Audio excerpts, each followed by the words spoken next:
Ted Bundy entered this world under a shadow. Born in Theodore Robert Cowell on November 24, 1946, his first cries echoed inside the Elizabeth Lund home for unwed mothers in Burlington, Vermont. His mother, Eleanor Louise Cowell, was just 22 years old. The identity of his father? A mystery that still lingers in half-truths and contradictions. Official documents named a man called Lloyd Marshall, a salesman and veteran of the United States Air Force. But another copy listed his father simply as unknown. Louise herself claimed she had been deceived by a war veteran named Jack Worthington, who vanished as soon as pregnancy became real. Others whispered far darker suspicions, that Ted might have been the child of incest, conceived by his own grandfather, Samuel Cowell.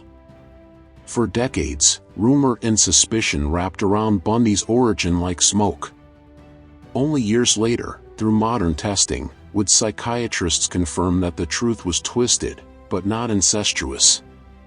For the first 3 years of his life, little Ted lived in the Roxborough neighborhood of Philadelphia under the roof of his grandparents, Samuel and Eleanor Cowell. Out of shame and fear of society's judgment, the couple raised him as their son. Louise, his real mother, became his older sister. To neighbors, it was a perfectly ordinary family. To Ted, it was a lie waiting to explode. The story of when Bundy uncovered the truth is murky.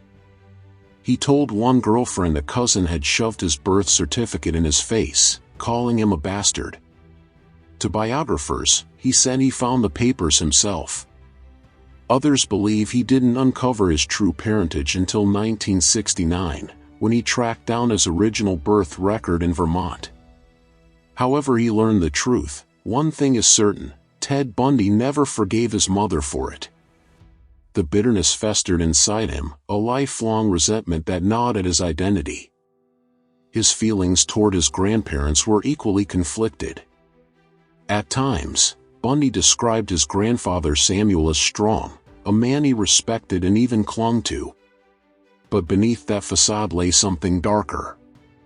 Family members told stories of Samuel as a tyrant, a man who beat his wife, mistreated animals, swung cats by their tails, and hurled his daughter Julia down a flight of stairs simply for oversleeping. Some said he raged at unseen presences and flew into violent fits whenever Ted's paternity was questioned. Bundy's grandmother, by contrast, was timid, frail, and plagued by depression. Her fear of leaving the house left her trapped inside walls filled with secrets. But others, years later, would challenge those stories. Neighbors remembered Samuel as decent, respectable. One cousin dismissed the violent tales as convenient excuses to explain Bundy's future crimes. The truth, as with most things in Ted's life, was slippery, uncertain, wrapped in shadows. By 1950, Louise fled Philadelphia with her son. She changed her last name to Nelson and carried Ted across the country to Tacoma, Washington, where they lived with relatives. A year later, she met a hospital cook named Johnny Culpepper Bundy at a church event. The two married, and Johnny formally adopted Ted, giving him the name the world would one day never forget: Theodore Robert Bundy. The new family grew quickly. Louise and Johnny had 4 more children, and Johnny tried to draw Ted into their lives with camping trips and outings. But Ted resisted. He kept himself distant, dismissing Johnny as unworthy, a man who, in his eyes, wasn't smart, wasn't wealthy, and wasn't his real father. And beneath that polished exterior, disturbing cracks began to show. Louise's younger sister Julia remembered waking from a nap to a nightmare. Knives from the kitchen surrounded her on the bed. And standing there, smiling, was 3-year-old Ted. Neighbors whispered similar stories. A childhood friend described him as mean-spirited, a boy who delighted in fear. One recalled him hanging a stray cat from a clothesline and setting it on fire. Others claimed he lured younger children into the woods, stripped them, and terrorized them until their screams carried across the neighborhood. Ted, even as a child, seemed to feed off pain. As he grew older, his behaviors became more secretive and more sinister. He scoured trash bins for discarded magazines with lurid images. He devoured detective stories that detailed violence against women. Late at night, he prowled his community, peering into windows, searching for women undressing. These acts weren't enough, they were sparks feeding a growing fire. Psychologists later believed Bundy began building his fantasy world here, imitating voices he heard on the radio, imagining himself as someone powerful, important, someone feared. Yet publicly, Bundy remained hard to pin down. He later claimed he simply chose to be alone, struggling to understand friendships or intimacy. Some saw him as shy and introverted. Others remembered him as well-liked, a face among many in high school. His only true passion was downhill skiing, a hobby he supported through stolen equipment and forged lift tickets. But behind that harmless image of the student and skier was a hidden criminal. During high school, Bundy was arrested more than once for burglary and car theft. Those records vanished when he turned 18, wiped clean, as the law allowed. But the pattern was set.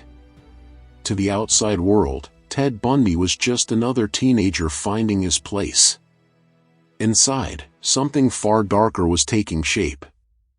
The lies of his childhood, the resentments, the obsessions, the cruelty, all were building toward a man who would learn to wear masks so well, no one would see the monster beneath, until it was too late. In 1965, Ted Bundy walked out of high school with his head held high, a clean-cut young man ready to step into the world. He began at the University of Puget Sound, staying only a year before transferring to the University of Washington to study Chinese. On the surface, he was just another ambitious student. But beneath the surface, something darker was quietly stirring. It was at the University of Washington in 1967 that Bundy met a woman who would shape his future and his obsessions. Her name was Diane Edwards. Beautiful, intelligent, and full of confidence, she was everything Ted thought he wanted. Years later, he would admit that Diane was the only woman I ever really loved. But love, in Bundy's world, was never simple. By 1968, his life began to drift. He dropped out of college, worked a string of low-paying jobs, and grasped at political opportunities, volunteering in the Seattle office of Nelson Rockefeller's presidential campaign. That same year, he served as driver and bodyguard for Arthur Fletcher during Fletcher's run for lieutenant governor. For a young man who desperately wanted to be important, these roles gave Bundy a taste of power. But his greatest anchor, Diane, was slipping away. She graduated that spring and left Washington for San Francisco. Ted tried to follow, visiting her, chasing her, even earning a scholarship to Stanford that summer. But the cracks in their relationship widened. In August 1968, Bundy traveled to Miami for the Republican National Convention, chasing the aura of politics and ambition. Yet soon after, Diane ended their relationship. She described Ted as immature, directionless, and unmotivated, words that cut him to the core. Psychiatrists later called this moment the pivot, the fracture point that began shaping the monster he would become. Heartbroken, Bundy drifted east. He wandered through Colorado, Arkansas, and Philadelphia, enrolling briefly at Temple University. He spent his nights in New York City, drawn to pornography, violent literature, and the seeds of darker fantasies. It may have been during this wandering, too, that Bundy uncovered the truth about his parentage, that his sister was his mother. Whether fact or coincidence, this season of his life hardened him. By the fall of 1969, Bundy returned to Washington. There, he met Elizabeth Klopfer, a single mother working as a secretary at the University of Washington School of Medicine. To her young daughter Molly, Bundy played the role of a father figure. But years later, Molly would recall memories far more sinister, Ted striking her, pushing her into danger, exposing himself, even disguising sexual abuse as games. Behind his charming smile, Bundy's darkness was already spilling into the lives of those closest to him. Still, Ted seemed to recover.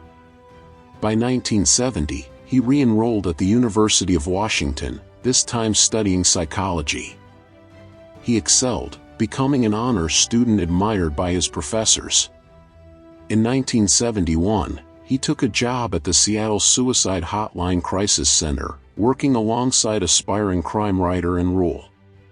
To her, Bundy appeared kind, empathetic, and warm-hearted, a man who listened with compassion to desperate callers in their darkest moments. Rule, who would one day write "The Stranger Beside Me," admitted she saw nothing sinister in him at all. By 1972, Bundy graduated with honors and slipped seamlessly into the world of politics. He worked on Governor Daniel J. Evans's re-election campaign, secretly shadowing Evans's opponent and recording his speeches for strategy. His cleverness impressed powerful people. Evans rewarded him with a seat on the Seattle Crime Prevention Advisory Committee. Soon after, Bundy was hired as assistant to the chairman of the Washington State Republican Party, a man who described Ted as smart, aggressive, and a believer in the system. On paper, Ted Bundy's star was rising. In early 1973, despite unimpressive LSAT scores, he was accepted to law schools at both the University of Puget Sound and the University of Utah. His letters of recommendation, glowing endorsements from politicians and professors, smoothed the path. For the first time in his life, Ted Bundy seemed to have direction. That same summer, he reconnected with Diane Edwards. She was stunned by his transformation. No longer the insecure, drifting student she had left behind, Bundy now appeared polished, serious, and full of ambition. He courted her intensely, all while continuing his relationship with Elizabeth Klopfer. Neither woman knew about the other. By fall, Bundy was attending law school at the University of Puget Sound. He introduced Diane to his political connections, even referring to her as his fiancée. They spoke of marriage. To Diane, it must have seemed as though Ted had finally become the man she had once dreamed he could be. But in January 1974, the mask slipped. Without warning, Bundy cut off all contact. He ignored Diane's calls, discarded her letters, erased her from his life. When she finally reached him by phone, furious and desperate for answers, Ted's reply was cold and detached. "Diane, I have no idea what you mean." He hung up. She never heard from him again. Years later, Bundy admitted the truth: he had never intended to marry her. His entire courtship had been a cruel performance, revenge for her rejection years earlier. He wanted to make her fall in love with him, only to crush her the way she had once crushed him. By then, Bundy's law school attendance was collapsing. He skipped classes, drifted away from his studies, and by spring he had stopped going altogether. And as he turned away from the classroom, young women across the Pacific Northwest began to vanish. The truth about Ted Bundy's first murders is a puzzle that will never be fully solved. He told different stories to different people, each one contradicting the last. To one listener, he claimed his first attempt came in 1969, a failed kidnapping in Ocean City, New Jersey. To another, he admitted to killing 2 women that same year in Atlantic City while visiting family. To detectives, he hinted at a Seattle killing in 1972, then spoke of another hitchhiker near Tumwater in 1973. But he always stopped short of giving details. Some investigators believe the killings began when Bundy was still a teenager. But what is certain is that by 1974, he was ready. He was 27 years old, and by his own admission, he had mastered the art of leaving little to no trace. And then, one by one, young women began to vanish. January 1974, the first attack. In the early hours of January 4th, 18-year-old Karen Sparks lay asleep in her basement apartment in Seattle's University District. Bundy broke in quietly. He picked up a metal rod from her own bed frame and bludgeoned her, again and again, before sexually assaulting her with the same rod. She survived, but at a terrible cost. She remained unconscious for 10 days, and when she finally awoke, she was left with permanent brain damage. Her vision and hearing would never fully return. For Bundy, it was only the beginning. February 1974, Linda and Healy. On February 1st, Bundy entered the room of 21-year-old Linda and Healy, a University of Washington student who was bright, popular, and well-liked. She was known for delivering morning ski reports on the radio. Bundy struck her unconscious, then carefully dressed her in blue jeans, a white blouse, and boots. With chilling calm, he carried her out of the apartment and vanished into the night. He later admitted that he raped and murdered her, dumping her body in a secluded spot. March 1974, Donna Gail Manson. On March 12, 19-year-old Donna Manson left her dormitory at Evergreen State College, heading to a jazz concert. She never arrived. Years later, Bundy confessed that he had burned her skull in his girlfriend's fireplace, down to the last ash, he said, driven by paranoia and a twisted obsession with cleanliness. April 1974, Susan Rancourt. On April 17, 18-year-old Susan Rancourt disappeared while walking back to her dorm after an evening advisors meeting at Central Washington State College in Ellensburg. 2 students later remembered seeing a man with his arm in a sling, struggling to carry books. He asked for help to his tan Volkswagen Beetle.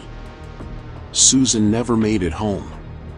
May 1974, Roberta Kathleen Parks. On May 6, 22-year-old Roberta Parks left her dorm at Oregon State University to meet friends for coffee at the Memorial Union. She never arrived.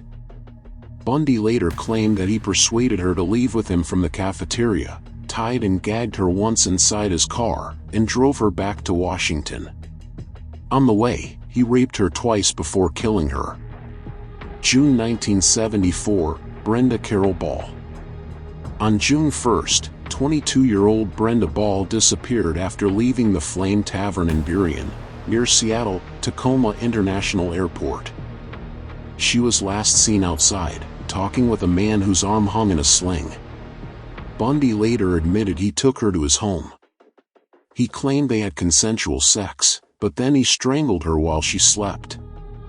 The damage to her skull suggested something far more brutal had taken place. June 1974, Georgianne Hawkins.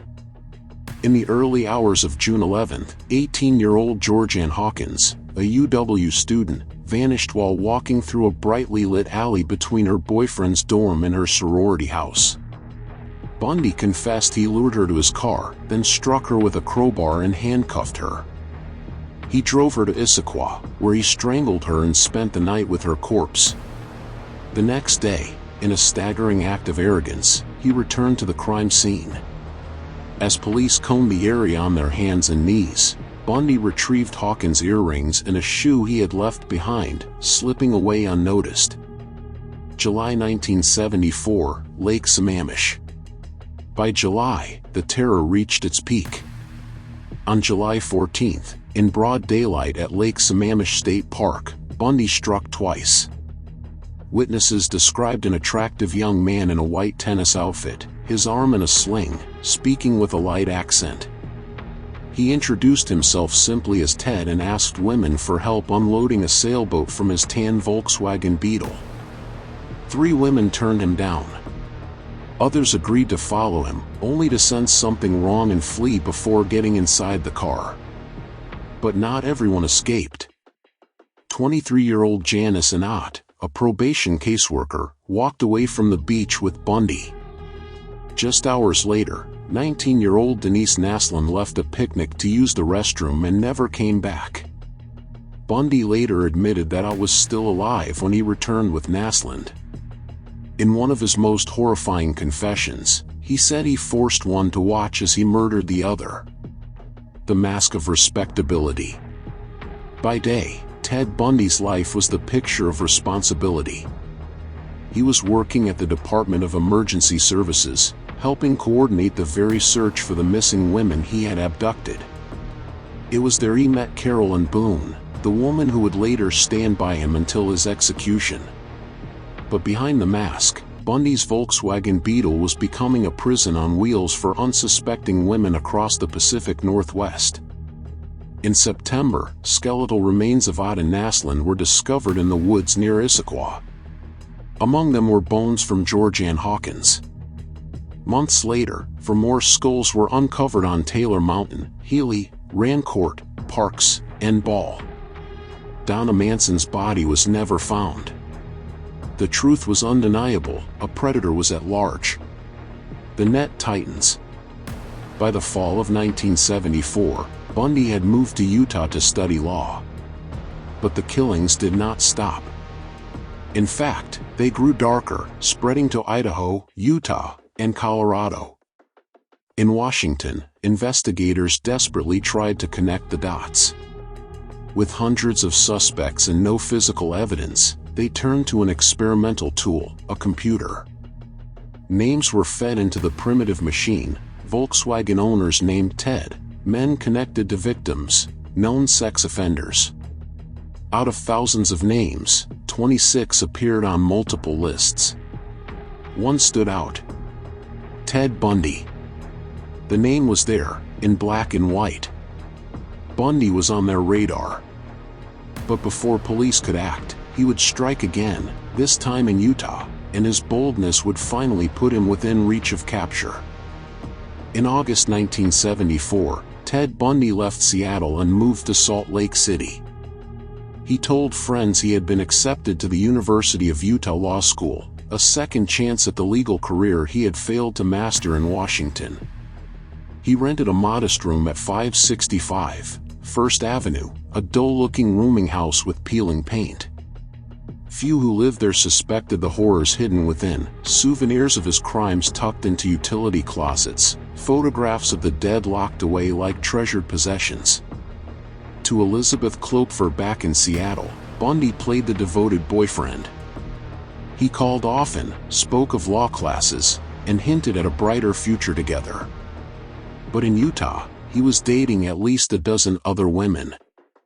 In the classroom, he was lost, unable to keep up with the pace. "It was a great disappointment to me," he later admitted. He realized his classmates had a sharpness, an intellect he lacked. For Bundy, rejection always bred rage, and rage demanded an outlet. By September, women were disappearing again.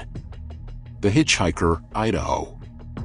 On September 2, 1974, a still unidentified hitchhiker accepted a ride somewhere in Idaho. She never stood a chance. Bundy raped and strangled her, then returned the next day to photograph and dismember her corpse. He tossed the pieces into a river, erasing her identity forever. To this day, her name remains unknown, lost in the silence of Bundy's cruelty. October, the Utah murders begin. Bundy's new hunting ground was the Salt Lake Valley. On October 2, 16-year-old Nancy Wilcox disappeared from Holiday, a quiet suburb.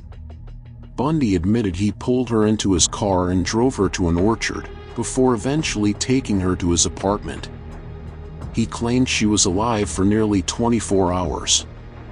Her body, he later said, was buried hundreds of miles south, near Capitol Reef National Park. It was never found. 2 weeks later, on October 18, another teenager vanished. Melissa Smith, just 17, was the daughter of Midvale's police chief. She left a pizza parlor around 9:30 p.m. and was never seen alive again. 9 days later, hikers found her nude body in the mountains. The coroner believed she had been kept alive for nearly a week, enduring days of brutal assaults before she was strangled. On October 31st, Halloween night, 17-year-old Laura and him left a party alone, thumbing a ride along the dark road. She vanished into Bundy's hands. Weeks later, hikers stumbled across her nude corpse in American Fork Canyon. She too had been beaten, raped, sodomized, and strangled with nylon stockings. Bundy would later describe grotesque rituals performed on their lifeless bodies, washing their hair, applying makeup, as if death were just another stage for his fantasies. November, the failed abduction and the girl who vanished. On November 8th, Bundy struck in broad daylight.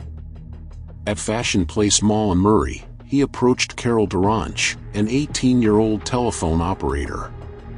He introduced himself as Officer Roseland, claiming someone had broken into her car. Calm, polite, and authoritative, he convinced her to come with him. But as he drove, Carol noticed they weren't heading toward the police station. Suspicion turned to fear. When Bundy suddenly pulled off the road and snapped a handcuff onto her wrist, she fought. In his haste, he locked both cuffs onto the same wrist. Carol wrestled free, kicked the car door open, and escaped into traffic, bloodied, terrified, but alive. That same evening, Bundy prowled Viewmont High School in Bountiful, just 20 miles away. Inside the auditorium, a play was ending. 17-year-old Deborah Jean Kent slipped out early to pick up her brother. She never returned. Students remembered a stranger in the lobby, pacing, asking them to identify cars in the parking lot. Police later found a key outside the auditorium. It fit the very handcuffs Bundy had clamped on Carol Duranch hours earlier. Bundy admitted he kept Deborah in his apartment for a day. She was alive during half of it, he confessed coldly. Her remains were never recovered. By 1975, Bundy's appetite for killing had grown bolder. He drove east into Colorado, striking in resort towns and quiet neighborhoods.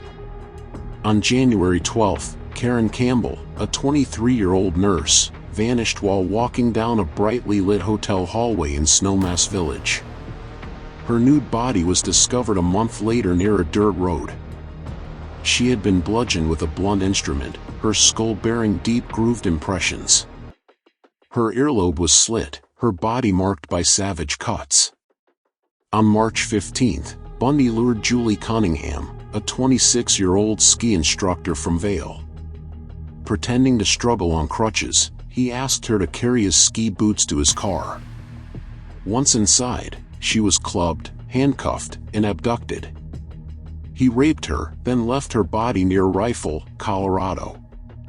Weeks later, he returned on a 6-hour drive, just to revisit her corpse.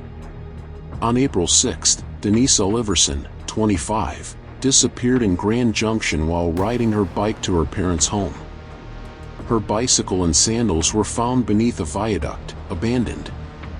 Bundy later confessed to killing her in his car and dumping her body in the Colorado River. May, the child victims. On May 6, in Pocatello, Idaho, Bundy spotted Lynette Dawn Culver, just 12 years old, walking near Alameda Junior High. He lured her into his car, took her to a Holiday Inn, raped her, then drowned her in a bathtub. He disposed of her body in the Snake River. In his confessions, he described personal details about Lynette's life that only she could have told him, leaving no doubt he was her killer. On June 28, another child fell prey. 15-year-old Susan Curtis vanished from the campus of Brigham Young University. Her murder became Bundy's final confession, recorded in his last hours, moments before the executioner led him to the chair. Her remains were never found. The mask holds. Even as bodies mounted, Bundy maintained his double life. Friends from Seattle visited him in Salt Lake City, staying in his apartment, never suspecting what lay hidden in closets and crawlspaces. He traveled back to Seattle to see Klopfer, who still dreamed of marriage, never revealing she had already tipped off police about him multiple times. Bundy even joined the Church of Jesus Christ of Latter-day Saints in August 1975, though he ignored nearly every teaching. When later asked his faith, he replied simply, Methodist. Closing in. Meanwhile, investigators in Washington struggled to untangle the Pacific Northwest murders. Drowning in files, they turned to a primitive computer, the county payroll system, to cross-match names, cars, and suspects. Out of thousands, one name appeared again and again. Ted Bundy. And just as detectives were circling closer, word came from Utah. Bundy had been arrested. The mask was cracking. His capture in Utah would finally give police their first chance to stop him, but Bundy wasn't finished. The courtroom, the jailhouse, even the prison would soon become stages for his darkest performances. The summer of 1975 marked the beginning of Ted Bundy's unraveling. It was the early hours of August 16th when Utah Highway Patrol Officer Bob Hayward noticed a familiar Volkswagen Beetle creeping through a quiet neighborhood in Granger, a suburb of Salt Lake City. The car didn't belong there, and when the patrol cruiser appeared, the driver bolted, accelerating away under the shadows of the pre-dawn sky. Hayward gave chase. When he pulled the car over, the scene that unfolded was strange, unsettling. The passenger seat had been ripped from its place and shoved into the back. In the trunk, Hayward discovered a disturbing collection: a ski mask, another mask crudely cut from pantyhose, a crowbar, a coil of rope, handcuffs, an ice pick, trash bags, and gloves. Tools of crime, perhaps, or, as Bundy explained with unnerving calm, just household items. The ski mask? For skiing. The handcuffs? Found in a dumpster. Detective Jerry Thompson wasn't convinced. He remembered the face of a suspect from the Duranch abduction nearly a year earlier. He also remembered a woman's trembling voice on the phone, Elizabeth Klopfer, who had once told police that her boyfriend, Ted Bundy, frightened her. A search of Bundy's apartment deepened suspicions. Investigators found a brochure advertising a high school play in Bountiful, the same play that Deborah Kent had disappeared from. There was also a marked guide to ski resorts, including the Wildwood Inn, near where another young woman had vanished. But evidence was thin. Bundy walked free on his own recognizance, and in the process, escaped police detection of something far more sinister: a stash of Polaroid photographs of his victims, hidden in his apartment, which he later destroyed. Still, the walls were closing in. Surveillance on Bundy began immediately. Police shadowed his every move, while detectives flew to Seattle to speak again with Klopfer.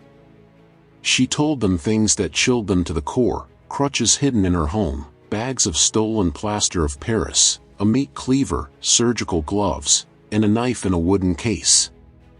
She admitted she often awoke to find Bundy inspecting her body with a flashlight while she slept.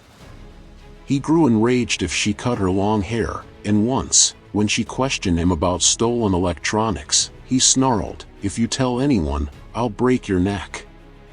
The pieces were coming together. When Bundy finally sold his Volkswagen Beetle, Utah police immediately seized it. FBI technicians scoured every inch, finding strands of hair, some matching Carol Duranch, others that microscopically matched those of Melissa Smith and Karen Campbell. The odds of such a coincidence were astronomical. On October 2, 1975, Bundy was placed in a lineup. Carol Duranch did not hesitate. She pointed to him as Officer Roseland, the man who had tried to abduct her. Other witnesses recognized him as the stranger at the Bountiful High School auditorium the night Deborah Kent disappeared. The case against him solidified. Though there was no body to link him to Kent, Bundy was charged with aggravated kidnapping and attempted criminal assault for the Duranch case. He posted $15,000 bail, courtesy of his parents, and returned to Seattle. There, under the watchful eyes of police, Bundy tried to live as if nothing had changed. Klopfer recalled that whenever they stepped outside, the roar of undercover cars following them sounded like the start of the Indy 500. Investigators across state lines were now comparing notes. At the so-called Aspen Summit, 30 detectives and prosecutors from 5 states shared what they knew. To a man, they were convinced Bundy was their killer, but the evidence, though mounting, was still not enough to pin the murders on him. In February 1976, Bundy stood trial for the Duranch kidnapping. Opting to avoid a jury, he let a judge decide his fate.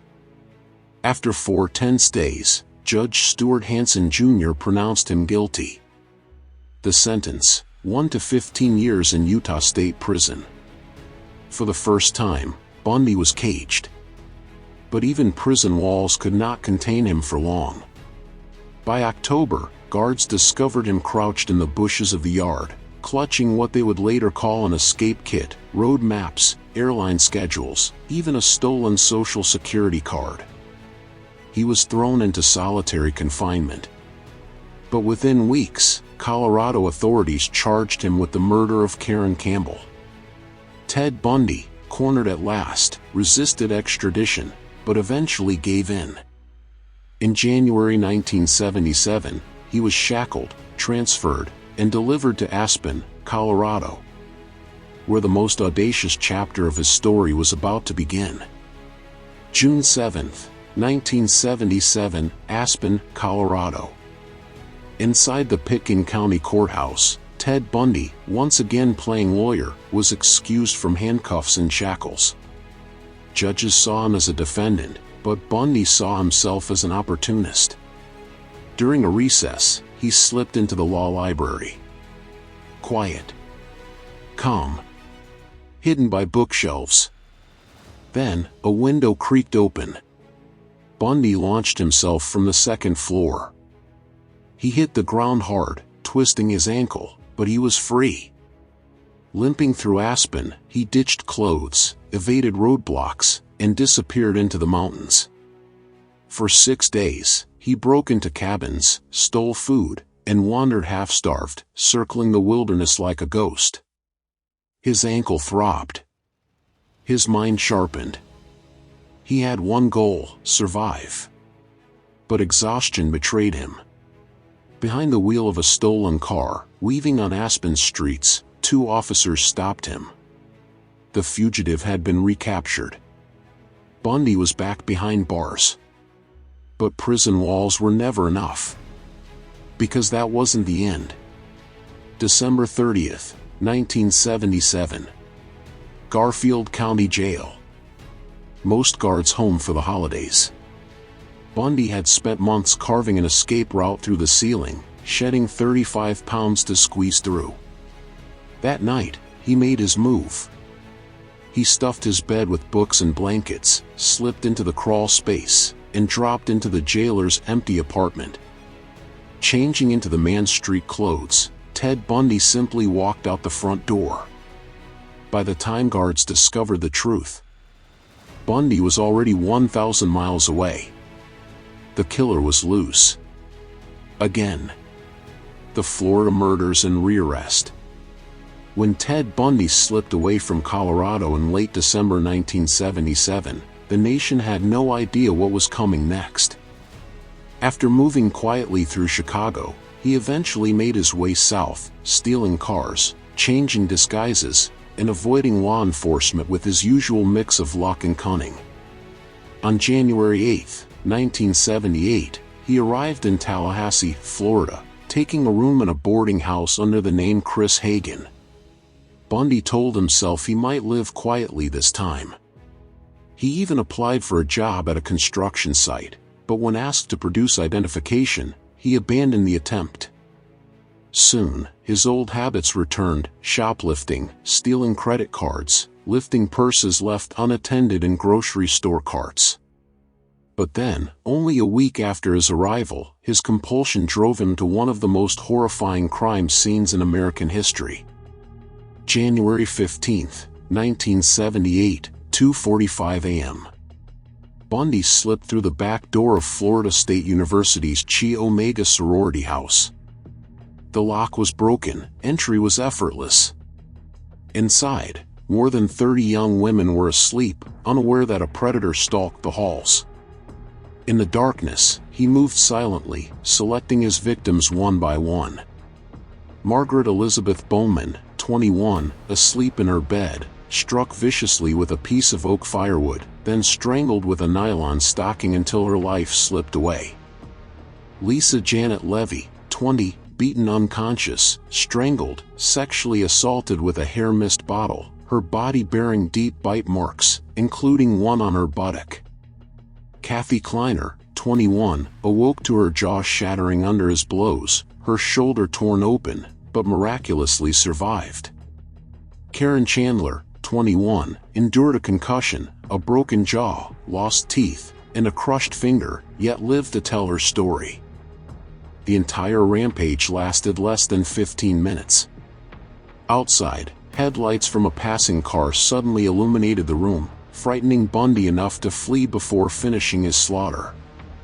But his bloodlust was not satisfied. Just 8 blocks away, he broke into the basement apartment of Cheryl Thomas, 21, a Florida State student. He fractured her skull and jaw in 5 places, dislocated her shoulder, and left her unconscious on the floor. Cheryl lived, but the damage was permanent: deafness in her left ear, loss of balance, and the end of her dreams of becoming a dancer.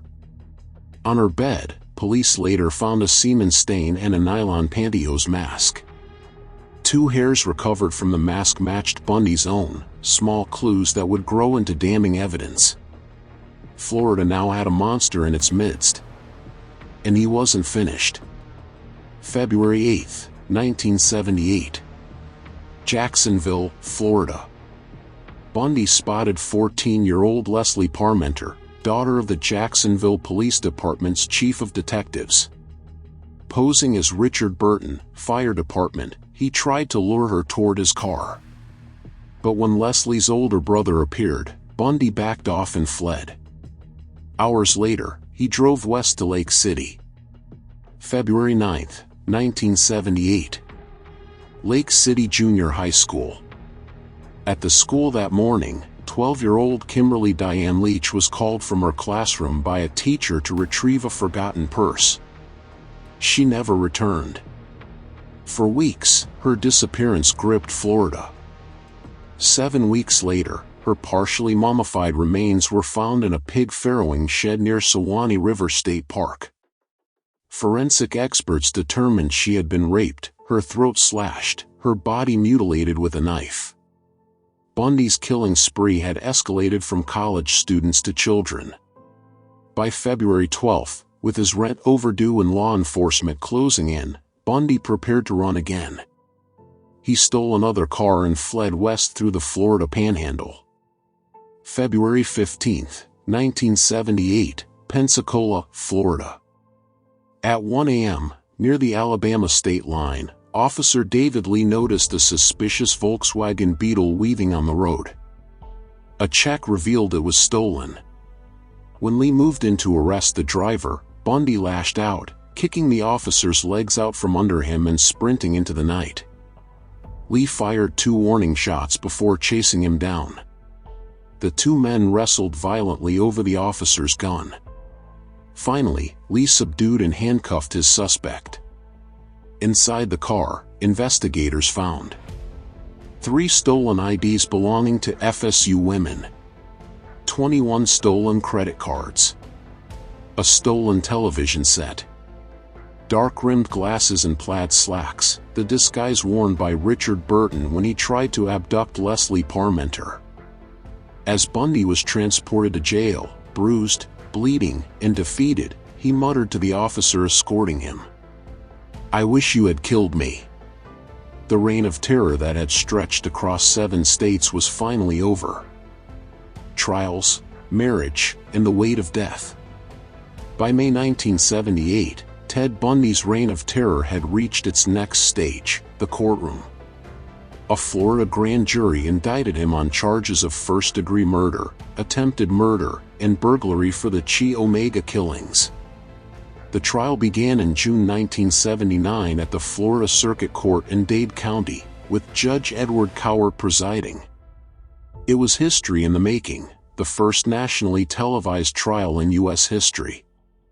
250 reporters from across 5 continents crowded into the courtroom. The world wanted to see the face of a killer. Bundy, ever the manipulator, refused to simply sit in silence. Despite having 5 court-appointed attorneys, he handled much of his own defense, insisting he knew better.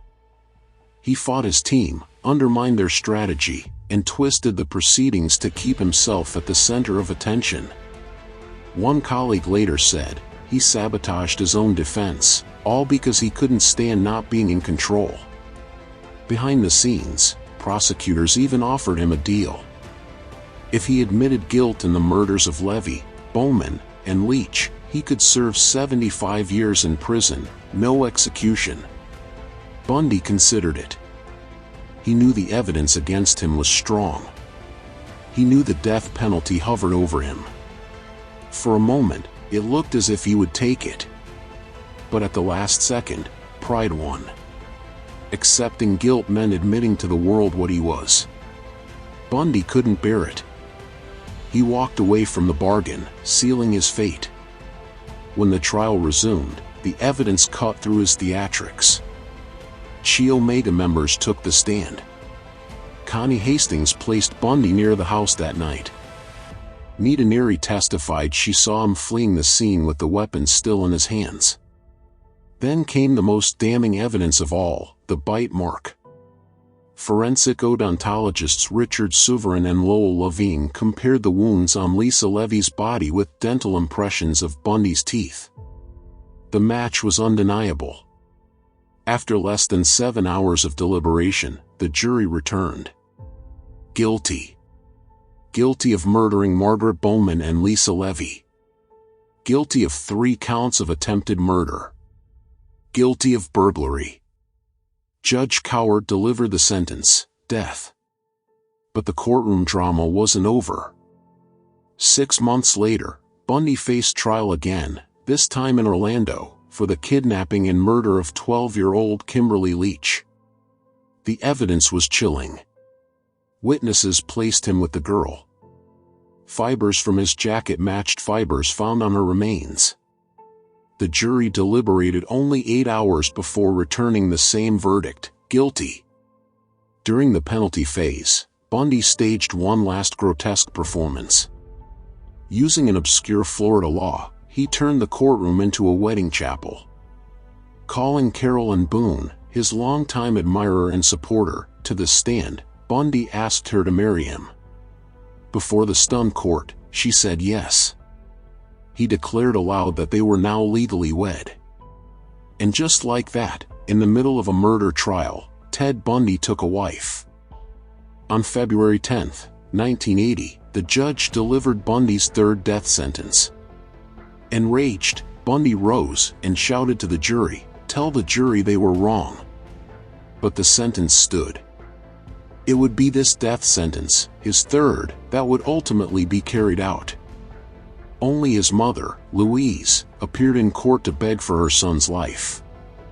No one else stood for him. Yet, life found a way to continue behind prison walls.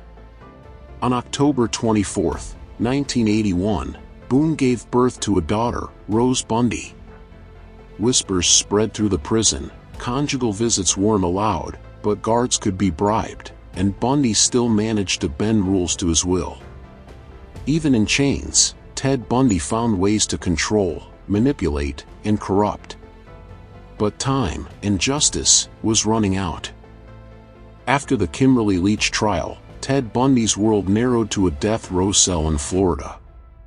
Yet even in the shadow of the electric chair, he found ways to manipulate, control, and twist the spotlight back onto himself.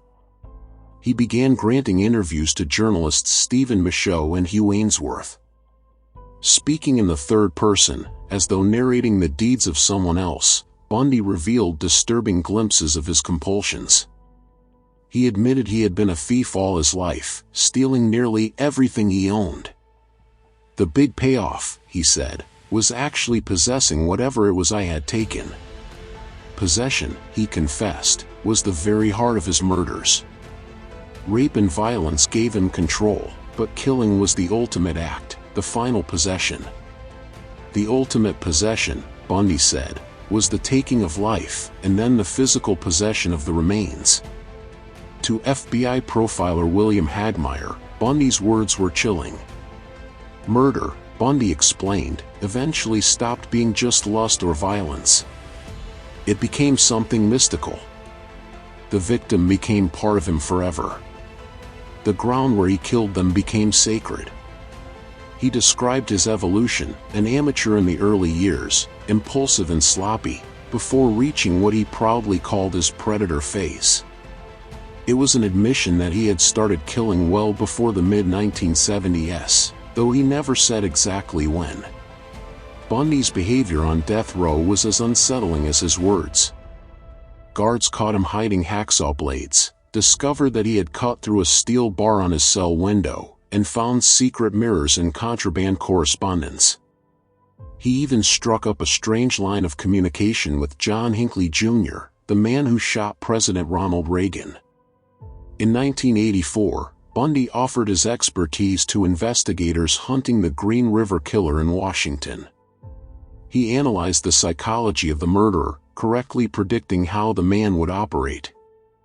Years later, police would confirm that Bundy's insights applied almost exactly to Gary Ridgway, who wasn't caught until 2001. But Bundy's time was running out. In 1986, his execution was scheduled for March 4th. It was postponed. Another date, July 2nd, was set. As the hour drew near, Bundy began to confess more fully, describing acts so grotesque that even hardened investigators recoiled. He admitted he would revisit his crime scenes, sometimes days, sometimes weeks later, to lie with his victims' corpses, committing unspeakable acts until decay made it impossible. He described applying makeup to the face of Georgianne Hawkins, washing Melissa Smith's hair, and keeping severed heads in his apartment for days at a time. "If you've got time," he told Hagmaier coldly, "they can be anything you want them to be." The courts granted a last-minute stay, but Bundy could not delay forever. He began a grotesque bargaining scheme, offering police scraps of information about unsolved murders, holding back details as if trading bones for time. Investigators called it Ted's Bones for Time game. But the families of the dead refused to play. Florida's governor, Bob Martinez, made it clear, "We will not have the system manipulated." For him to be negotiating for his life over the bodies of victims is despicable. As execution drew closer, Bundy's world collapsed. His wife, Carolyn Boone, who had believed in his innocence, was devastated by his sudden confessions. She left him, taking their daughter Rose, and refused even to answer his final phone call. Another admirer, Diana Weiner, tried desperately to rally clemency, but families of Bundy's victims refused to intervene. On January 24, 1989, Ted Bundy's final warning arrived. He rejected the offer of a last meal.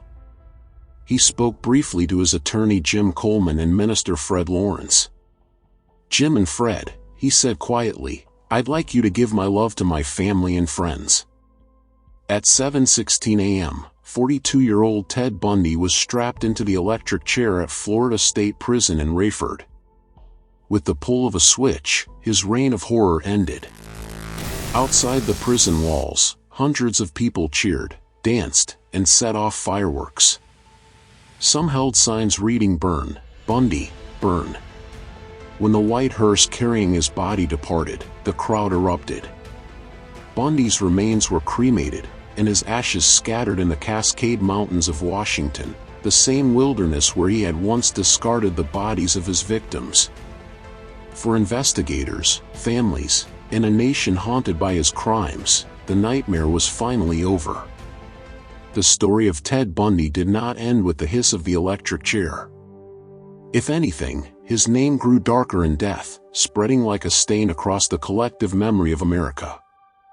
Bundy had been charming, educated, articulate. He had worn the mask of a law student, a volunteer, even a lover and friend. But beneath that mask was a predator so cold, so calculated, that his very existence forced law enforcement to rethink how it understood the criminal mind. His confessions in the final days, each one more horrifying than the last, were not acts of remorse. They were acts of control. Bundy parceled out the truth like ransom notes, forcing detectives and families to hang on his every word, prolonging their torment. He spoke of necrophilia with the calmness of a man describing his morning routine. He admitted to revisiting bodies, sometimes dressing them, sometimes mutilating them, sometimes simply lying beside them as if they were dolls. It was not lust. It was not anger. It was something colder. Possession. Domination. The turning of a human life into an object, a thing. And those who faced him never forgot. Kathy Kleiner, one of the Chi Omega survivors, later recalled. He wasn't this handsome, charming man everyone thought. He was pure evil. I saw it in his eyes. I survived, but I live with his shadow every day. Bob Keppel, the detective who hunted Bundy for years, described interviewing him before his death. He wanted to play games until the very end. He wanted to control the narrative. But you could see through him. No soul, no empathy. Just ice. For the families of the murdered, the pain lingered even after justice. One grieving father, his voice trembling with anger, said simply, "The world is safer without Ted Bundy. But that doesn't bring my daughter back." Even Judge Edward Coward, who presided over Bundy's trial, delivered perhaps the most chilling summation of all. "You are a bright young man. You'd have made a good lawyer. But you went another way. Take care of yourself, young man." I say that sincerely. It's a tragedy for this court to see such a total waste of humanity. You are guilty of unspeakable crimes. Bundy never apologized. Never expressed real remorse. Even his final words, "Give my love to my family and friends," were hollow, calculated to project humanity he never possessed. He left behind not only a trail of destruction but also a blueprint for recognizing evil in disguise. His manipulation, his narcissism, his obsession with control, these became case studies for the FBI's Behavioral Analysis Unit. To this day, Bundy's interviews are studied in classrooms, police academies, and profiling programs. But there was nothing to learn from Ted Bundy about redemption. There was no mystery in the end. No tragic misunderstanding. No madness to excuse the cruelty. Ted Bundy was not insane. He was not a monster in the abstract. He was worse. He was deliberate. Calculated. Heartless. A man who smiled as he destroyed lives, who charmed as he killed, who left grief where once there had been laughter.